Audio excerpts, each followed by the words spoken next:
पक्षाच्या वतीने आमचे केंद्रीय पार्टीचे प्रवक्ते हेच प्रतिक्रिया देतील आणि सरकारच्या वतीने सरकार आपली भूमिका त्या ठिकाणी मांडेल. विद्यार्थ्यांना आंदोलनापासून कोणी रोखलं नाही.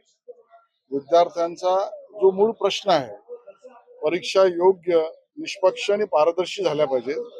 त्यामध्ये तंत्रज्ञान आणि अन्य व्यवस्था उभा करून मुलांना त्यांच्या असलेल्या परीक्षांमधल्या अडीअडचणी दूर केल्या पाहिजेत.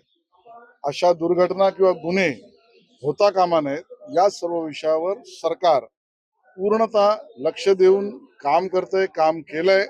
नीटच्या परीक्षाही झाल्यात, नीटचे रिझल्टही आलेत. तरीही हे विद्यार्थी आपलेच आहेत. त्यांना त्यांचं म्हणणं मांडायचं असेल तर त्याची मुभा आहे. आंदोलन करण्यालाही कुठलं बंधन नाही. पण व्यवस्था विध्वंसक कोणी होऊ नये आणि व्यवस्था विध्वंसक कोणी झालं तर त्याच्यावर कायदा जो आहे तो आपलं काम करतो. उद्धव ठाकरे स्वतः आज निघालेले दिल्लीत जावा हा ज्याचा त्याचा प्रश्न आहे. कोणी कोणाला समर्थन द्यावं आहे त्यांची भूमिका आहे. पण या आंदोलनामधून राजकीय पोळी भाजण्याचं काम काही लोक करतायत हा पूर्ण देश त्या ठिकाणी पाहतो. सर, राज ठाकरे असं म्हणतात, आता थोड्या वेळापूर्वी त्यांनी समाज माध्यमात ट्विट केलेलं आहे की धर्मेंद्र प्रधान फोन लागून दिलेले आहेत. मणिपूरमध्ये जेव्हा झालं त्यांना बिरेन सिंग यांना अभय दिलं गेलं होतं. आता धर्मेंद्र प्रधान आहेत त्यांना अभय दिलं जात आहे. सरकार आपली भूमिका संसदेत मांडेल.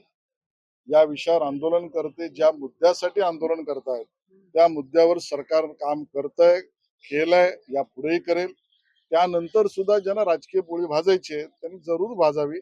पण आम्ही सरकार म्हणून या विषयाला गांभीर्याने घेतो आणि सहानुभूतीपूर्वक या विषयाच्या बाबतीमध्ये तोडगा काढतो. सर्वांची मागणी सरकारने ऐकली पाहिजे. सरकार ऐकतं, याच भूमिकेचा आहे. आपली मागणी मांडण्याचे अधिकार प्रत्येकाला आहे.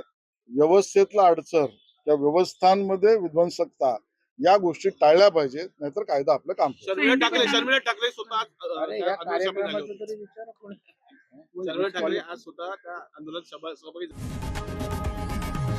लोकशाही मराठी ऐका, पहा, जागरूक रहा.